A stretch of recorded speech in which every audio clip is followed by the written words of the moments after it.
Shortcut मध्ये घेऊ म्हणजे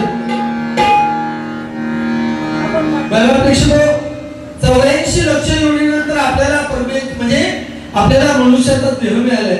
आपल्याला एखाद्याचं चांगलं करता आलं नाही तरी करू नका, परत दुसऱ्याबद्दल वाईट चिंतू नका.